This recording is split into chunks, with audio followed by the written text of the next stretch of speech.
السلام علیکم ورحمۃ اللہ تعالی وبرکاتہ۔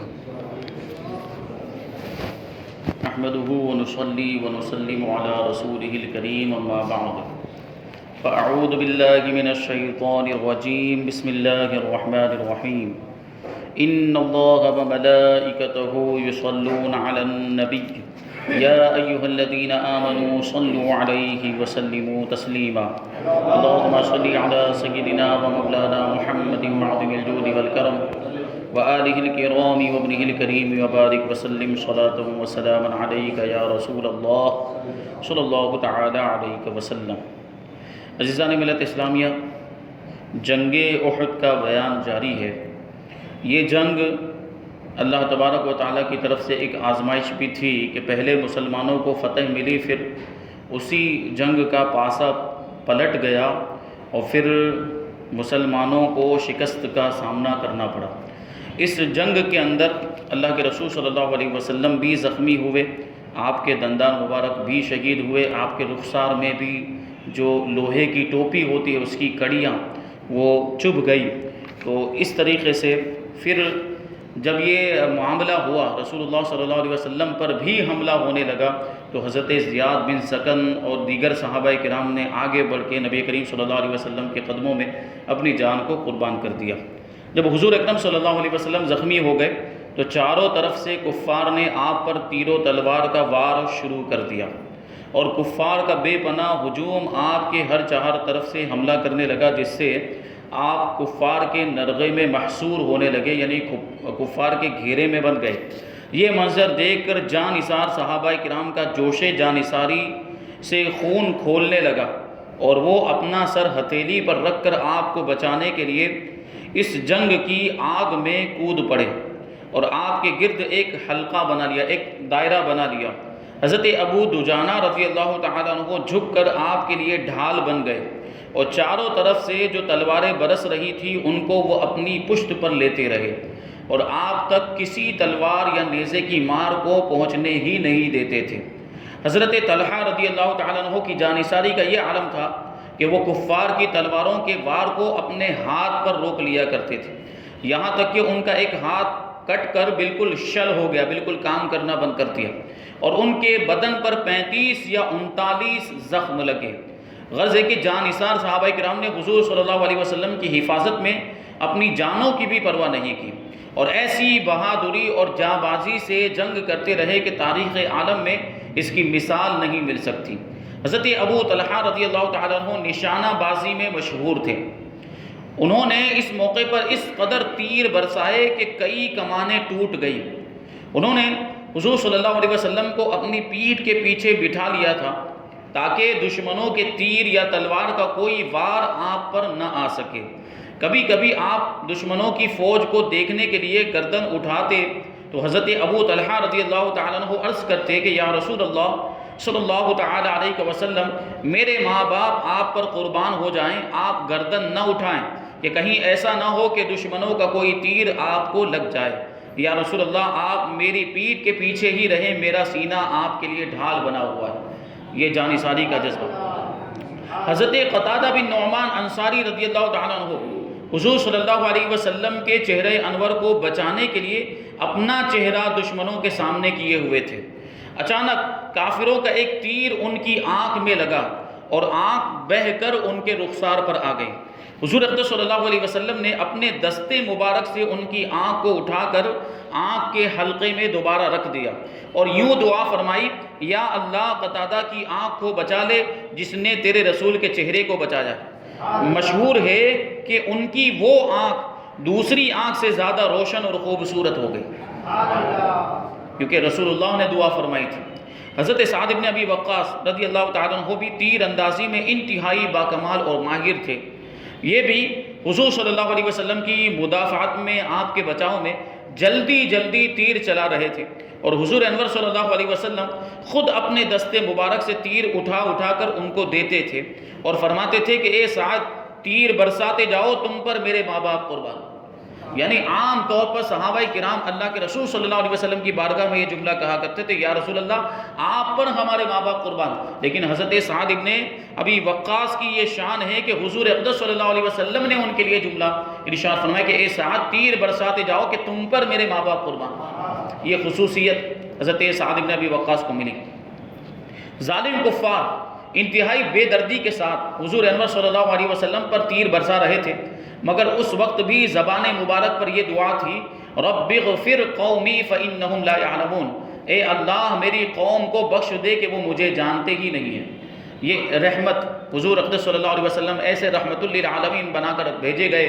آپ کا یہ رحم دلی اور آپ کی مہربانی کے ایسے وقت میں بھی جب لوگ آپ کے خون کے پیاسے ہو گئے، آپ کو قتل کرنا چاہ رہے ہیں، آپ کو شہید کرنا چاہ رہے ہیں، اس وقت بھی دعا فرماتے ہیں کہ میری قوم کو معاف کر دے اے پروردگار، میری قوم کو بخش دے کہ وہ مجھے جانتے ہی نہیں، اگر میرے مقام و مرتبے کو جانتے تو ایسا نہ کرتے.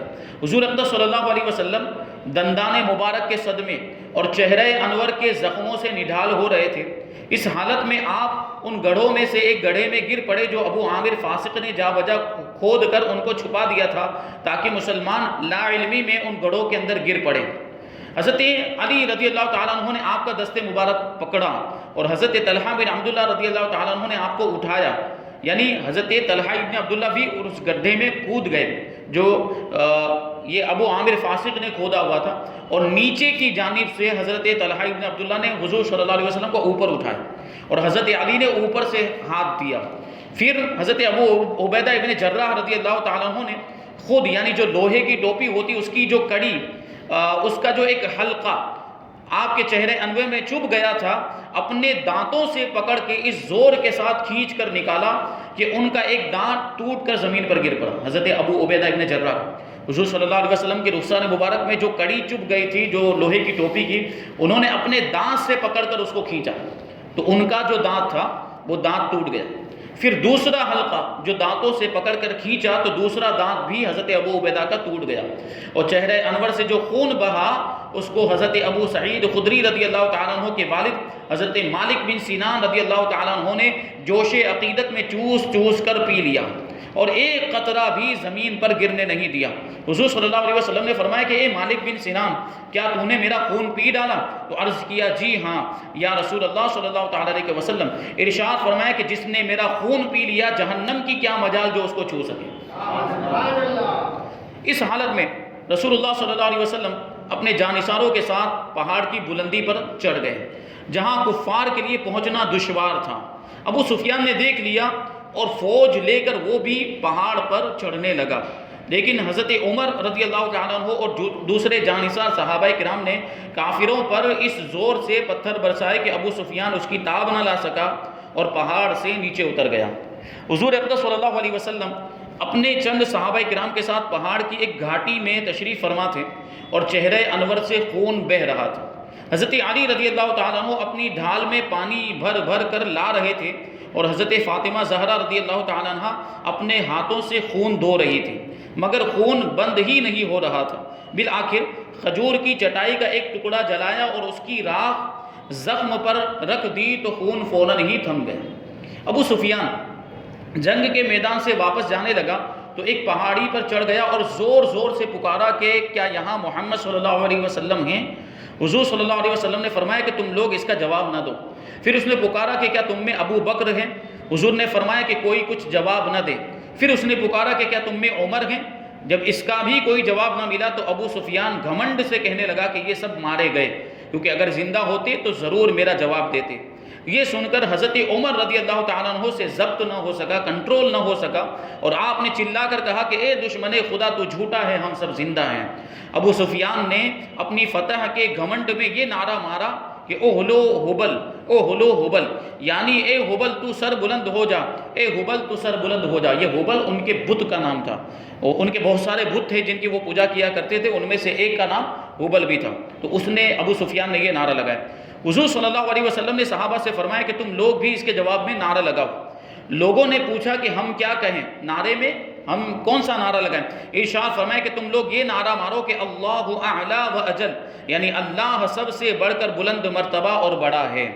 ابو سفیان نے کہا کہ لنا العزا ولا عزا لکم، یعنی ہمارے لیے عزا بت ہے اور تمہارے لیے کوئی عزا نہیں. یہ دوسرے بت کا ان کے دوسرے بت کا نام تھا عزا. تو ابو سفیان نے کہا کہ ہمارے پاس تو عزا ہے جس کی ہم پوجا کرتے ہیں، وہ ہمارا معبود ہے، تمہارے پاس کوئی عزا نہیں. تو حضور صلی اللہ علیہ وسلم نے فرمایا کہ تم لوگ اس کے جواب میں یہ کہو اللہ مولانا ولا مولا لکم، یعنی اللہ ہمارا مددگار ہے اور تمہارا کوئی مددگار نہیں. ابو سفیان نے بآواز بلند بڑے فخر کے ساتھ یہ اعلان کیا کہ آج کا دن بدر کے دن کا بدلہ اور جواب ہے. لڑائی میں کبھی فتح اور کبھی شکست ہوتی ہے. اے مسلمانوں، ہماری فوج نے تمہارے مقتولوں کے کان ناک کاٹ کر ان کی صورتیں بگاڑ دی ہے. بدبختوں نے یہ کام بھی کیا، جو شہید ہوئے تھے مسلمان، ان کی ناک اور ان کے کان وغیرہ کاٹ لیے، چہرہ بگاڑ دیا تھا. تو ابو سفیان نے اس کا ذکر کیا اور کہتا ہے کہ مگر میں نے نہ تو اس کا حکم دیا تھا نہ مجھے اس پر کوئی رنج و افسوس ہوا ہے. یہ کہہ کر ابو سفیان میدان سے ہٹ گیا اور چل دیا. کفار قریش کی عورتوں نے جنگ بدر کا بدلہ لینے کے لیے جوش میں شہداء کرام کی لاشوں پر جا کر ان کے کان ناک وغیرہ کو کاٹ کر صورتیں بگاڑ دی. اور ابو سفیان کی بیوی ہند نے تو اس بے دردی کا مظاہرہ کیا کہ ان اعضاء کا ہار بنا کر اپنے گلے میں ڈالا. ہند حضرت حمزہ رضی اللہ تعالیٰ عنہ کی مقدس لاش کو تلاش کرتی پھر رہی تھی، کیونکہ حضرت حمزہ ہی نے جنگ بدر کے دن ہند کے باپ عتبہ کو قتل کیا تھا. جب اس بے درد نے حضرت حمزہ رضی اللہ تعالیٰ عنہ کی لاش کو پا لیا تو خنجر سے ان کا پیٹ پھاڑ کر کلیجہ نکالا اور اس کو چبا گئی، لیکن حلق سے نہ اتر سکا تو اس نے اس کو دوبارہ اگل دیا. تاریخوں میں ہند کا لقب جو جگر خوار آیا ہے، یعنی جگر کھانے والی، جگر کو چبانے والی، وہ اسی واقعے کی بنیاد پر ہے. ہند اور اس کے شوہر ابو سفیان رمضان ہجری 8 میں فتح مکہ کے دن انہوں نے اسلام قبول کیا. یعنی اسلام چونکہ آپ دیکھیں اللہ کے رسول صلی اللہ علیہ وسلم نے ارشاد فرمایا کہ الاسلام یحتم ما قبلہ، کہ اسلام ما قبل کے سارے گناہوں کو اسلام لانے کی وجہ سے ما قبل کے سارے گناہ معاف ہو جاتے ہیں، سارے گناہوں کو ڈھا دیتا ہے، ختم کر دیتا ہے. تو اگرچہ ان کے بڑے بڑے جرم ہیں، ابو سفیان نے اسلام لانے سے پہلے اسلام کو بہت زیادہ نقصان پہنچانے کی کوشش کی، اور ابو سفیان کی بیوی ہند نے بھی بہت زیادہ جو ہے کہ مسلمانوں کو نقصان پہنچانے کی کوشش کی، اور حضرت امیر حمزہ رضی اللہ تعالیٰ عنہ کی لاش کے ساتھ ایسا کیا ہے. اس طرح کے معاملات ہوئے. اسی وجہ سے رسول اللہ صلی اللہ علیہ وسلم ان کے مسلمان ہو جانے کے باوجود بھی ان سے فرمایا کرتے، ان کے تعلق سے آپ نے ارشاد فرما دیا کہ ہند کو میرے سامنے مت لایا کرو، کیونکہ جب بھی میں ہند کا چہرہ دیکھتا ہوں تو مجھے حضرت امیر حمزہ کی یاد آ جاتی ہے. تو یہ معاملہ تھا. بہرحال ان کے جو گناہ پہلے کے گناہ تھے وہ اسلام لانے کی وجہ سے اللہ تبارک و تعالیٰ نے معاف فرما دیے.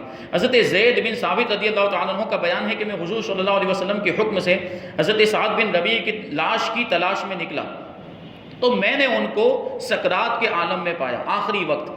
انہوں نے مجھ سے کہا کہ تم رسول اللہ صلی اللہ علیہ وسلم سے میرا سلام عرض کر دینا اور اپنی قوم سے بعد سلام میرا یہ پیغام سنا دینا کہ جب تک تم میں سے ایک آدمی بھی زندہ ہے، اگر رسول اللہ صلی اللہ علیہ وسلم تک کفار پہنچ گئے تو خدا کے دربار میں تمہارا کوئی عذر بھی قابل قبول نہ ہوگا. یہ کہا اور ان کی روح پرواز کر گئی. مرتے دم تک رسول اللہ صلی اللہ علیہ وسلم کی مدد کا یہ جذبہ اور آپ پر اپنی جان قربان کرنے کا یہ جذبہ صحابہ کرام کے اندر تھا. جنگ احد میں مردوں کی طرح عورتوں نے بھی بہت ہی مجاہدانہ جذبات کے ساتھ لڑائی میں حصہ لیا. حضرت بی بی عائشہ اور حضرت بی بی ام سلیم رضی اللہ تعالیٰ عنہما کے بارے میں حضرت انس رضی اللہ تعالیٰ عنہ کا بیان ہے کہ یہ دونوں پائچے چڑھائے ہوئے مشک میں پانی بھر بھر کر لاتی تھی اور مجاہدین خصوصاً زخمیوں کو پانی پلاتی تھی.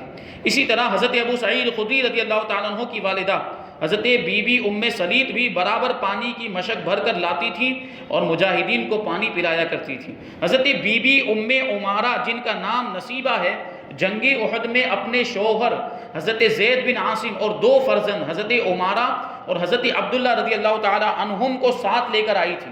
پہلے تو یہ مجاہدین کو پانی پلاتی رہی، لیکن جب حضور صلی اللہ علیہ وسلم پر کفار کی یلغار کا ہوش ربا منظر دیکھا تو مشک کو پھینک دیا اور ایک خنجر لے کر کفار کے مقابلے میں سینہ سپر ہو کر کھڑی ہو گئی. خاتون تھی لیکن اس کے باوجود جذبہ جہاد دیکھے کہ خنجر لے کر کفار کے مقابلے کے لیے کھڑی ہو گئی اور کفار کے تیر و تلوار کے ہر ایک وار کو روکتی رہی. چنانچہ ان کے سر اور گردن پر 13 زخم لگے. حضرت ام عمارہ اور ابن قمیہ ملعون نے جب حضور رسالت مآب صلی اللہ علیہ وسلم پر تلوار چلا دی تو بی بی ام عمارہ رضی اللہ تعالی عنہا نے آگے بڑھ کر اپنے بدن پر اس کے وار کو روکا. چنانچہ ان کے کندھے پر اتنا گہرا زخم آیا کہ غار پڑ گیا، سوراخ پڑ گیا۔ پھر خود بڑھ کر ابن قمیہ کے شانے پر زوردار تلوار ماری حضرت ام عمارہ نے، لیکن وہ ملعون دوہری زرہ پہنے ہوئے تھا، ڈبل، جو لوہے کا لباس ہوتا ہے وہ ڈبل لباس پہنے ہوئے تھا، اس لیے وہ بچ گئے۔ حضرت بی بی ام عمارہ کے فرزند حضرت عبداللہ کہتے ہیں کہ مجھے ایک کافر نے زخمی کر دیا اور میرے زخم سے خون بند نہیں ہوتا تھا۔ میری والدہ حضرت ام عمارہ نے فوراً اپنا کپڑا پھاڑ کر زخم کو باندھ دیا اور کہا کہ بیٹا اٹھو، کھڑے ہو جاؤ اور پھر جہاد میں مشغول ہو جاؤ۔ یہ اس زمانے کی مائیں، اس زمانے کی مائیں، بیٹا زخمی ہو گیا ہے، زخموں پر کپڑا باندھ کے پھر کہہ رہی ہے کہ جاؤ اور جہاد کرو، رسول اللہ پہ اپنی جان کو قربان کر دو۔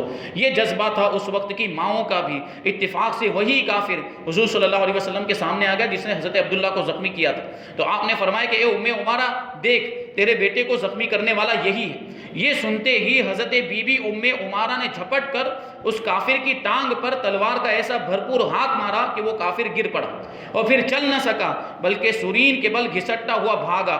یہ منظر دیکھ کر حضور صلی اللہ علیہ وسلم مسکرانے لگے اور فرمایا کہ اے ام عمارہ، تو خدا کا شکر ادا کر کہ اس نے تجھ کو اتنی طاقت اور ہمت عطا فرمائی کہ تو نے خدا کی راہ میں جہاد کیا۔ حضرت بی بی ام عمارہ نے عرض کیا کہ یا رسول اللہ، دعا فرمائیے کہ ہم لوگوں کو جنت میں آپ کی خدمت گزاری کا شرف حاصل ہو جائے، یعنی جنت میں بھی آپ کا ساتھ نصیب ہو، وہاں بھی ہم آپ کی خدمت کریں۔ اس وقت آپ نے ان کے لیے اور ان کے شوہر اور ان کے بیٹوں کے لیے اس طرح دعا فرمائی، اللہم اجعلہم رفقائی فی الجنہ، یا اللہ ان سب کو جنت میں میرا ساتھی بنا دے۔ حضرت بی بی ام عمارہ رضی اللہ تعالیٰ عنہ زندگی بھر اعلانیہ سب کے درمیان اعلان کرتے ہوئے یہ کہا کرتی تھی کہ رسول اللہ صلی اللہ تعالیٰ علیہ وسلم کی اس دعا کے بعد دنیا میں بڑی سی بڑی مصیبت بھی مجھ پر آ جائے تو مجھے اس کی کوئی پرواہ نہیں، کیونکہ جنت کا پروانہ مل گیا اللہ کے رسول کی بارگاہ سے، وہ بھی کیسا، حضور میں حضور صلی اللہ علیہ وسلم کا ساتھ بھی ملا ہے جنت میں۔ صرف جنت ہی نہیں ملی، جنت میں اس درجے میں ہوں گے جہاں پہ اللہ کے رسول صلی اللہ علیہ وسلم تشریف فرما ہوں گے۔ حضور صلی اللہ علیہ وسلم کی پھوپھی حضرت بی بی صفیہ رضی اللہ تعالی عنہا اپنے بھائی حضرت حمزہ رضی اللہ تعالی عنہ کی لاش پر آئی تو آپ نے ان کے بیٹے حضرت زبیر رضی اللہ تعالی عنہ کو حکم دیا کہ میری پھوپھی اپنے بھائی کی لاش نہ دیکھنے پائیں۔ حضرت بی بی صفیہ رضی اللہ تعالی عنہ نے کہا کہ مجھے اپنے بھائی کے بارے میں سب کچھ معلوم ہو چکا ہے، لیکن میں اس خدا کی راہ میں اس خدا کی راہ میں کوئی بڑی قربانی نہیں سمجھتی۔ پھر حضور صلی اللہ علیہ وسلم کی اجازت سے لاش کے پاس گئی اور یہ منظر دیکھا کہ پیارے بھائی کے کان، ناک، آنکھ سب کٹے پیٹے اور شکم چاک، پیٹ پھاڑ دیا گیا اور جگر چبایا ہوا پڑا ہے۔ یہ دیکھ کر اس شیر دل خاتون نے انا للہ و انا الیہ راجعون پڑھا اور اس کے سوا انہوں نے کچھ بھی نہیں کہا۔ پھر ان کی مغفرت کی دعا مانگتی ہوئی وہاں سے چلی آئیں۔ ایک انصاری عورت جس کا شوہر، باپ اور بھائی سبھی اس جنگ میں شہید ہو چکے تھے اور تینوں کی شہادت کی خبر باری باری سے لوگوں نے اس کو سنائی، اور اسی دوران رسول اللہ صلی اللہ علیہ وسلم کے تعلق سے بھی لوگوں نے مشہور کر دیا کہ معاذ اللہ محمد صلی اللہ علیہ وسلم شہید ہو گئے، ان کو قتل کر دیا گیا۔ تو یہ جو انصاری خاتون تھی، جب ان کو پتہ چلا کہ رسول اللہ صلی اللہ علیہ وسلم کے تعلق سے وہ خبر سنی، وہ شور سنا کہ آپ کو شہید کر دیا گیا، تو یہ بے چین اور بے قرار ہو گئی۔ میدان جنگ میں ادھر سے ادھر دوڑتی بھاگتی تھی اور لوگوں سے پوچھتی تھی کہ میرے آقا کیسے ہیں، اللہ کے رسول کیسے ہیں اور سرکار دو جہاں کیسے ہیں، یہ پوچھتی جاتی۔ اور اسی دوران ان کو ان کے شوہر کے شہید ہونے کی خبر دی گئی تو اس پر انہوں نے انا للہ و انا الیہ راجعون پڑھا، لیکن پھر پوچھتے ہیں کہ مجھے میرے آقا کے بارے میں بتاؤ۔ ان کے باپ کے بارے میں خبر دی گئی تو کہتے ہیں مجھے میرے آقا کے بارے میں بتائیں۔ ان کے بھائی کی شہادت کی خبر دی تو پھر بھی کہتی ہیں کہ نہیں، مجھے تو حضور کے بارے میں بتاؤ کہ میرے حضور کہتے ہیں۔ ہر بار وہ یہی پوچھتی رہی کہ یہ بتاؤ کہ رسول اللہ صلی اللہ علیہ وسلم کیسے ہیں۔ جب لوگوں نے اس کو بتایا کہ الحمدللہ وہ زندہ اور سلامت ہیں تو بے اختیار اس کی زبان سے اس شعر کا مضمون نکل پڑا کہ تسلی ہے پناہ بے کسا زندہ سلامت ہے، کوئی پرواہ نہیں سارا جہاں زندہ سلامت ہے۔ اللہ اکبر۔ اس شیر دل عورت کے صبر و ایثار کا کیا کہنا۔ شوہر، باپ، بھائی تینوں کے قتل سے دل پر صدمات کے تین پہاڑ گر پڑے تھے، مگر پھر بھی زبان حال سے اس کا یہی نعرہ تھا کہ میں بھی اور باپ بھی، شوہر بھی، برادر بھی فدا، اے شہیدی تیرے ہوتے ہوئے کیا چیز ہیں ہم، یعنی ہم اپنا سب کچھ یا رسول اللہ آپ پر قربان کرنے کے لیے تیار ہیں۔ تو یہ ابھی جو ہے جنگ احد کے واقعات ابھی باقی ہیں، فی شہداء کرام، اس جنگ میں کتنے صحابہ کرام شہید ہوئے تھے، پھر ان کی قبریں کیسے تیار کی گئی، اور اس کے بعد کچھ دوسرے واقعات انشاءاللہ تبارک و تعالیٰ آگے بیان کیے جائیں گے۔ اللہ تبارک و تعالیٰ ہم سب کو جو کچھ بھی بیان ہوا اس پر عمل کرنے کی توفیق عطا فرمائے، وہ صحابہ کرام جیسا جذبہ ایثار ہم سب کو بھی عطا فرمائے، صحابہ کرام جیسی عشق و محبت کی جو کیفیت ہے اللہ تبارک و تعالیٰ وہ ہمیں عطا فرمائے، اور ہمیں بھی اسلام کے لیے اپنا سب کچھ قربان کرنے کی توفیق عطا فرمائے۔ وما علینا الا البلاغ۔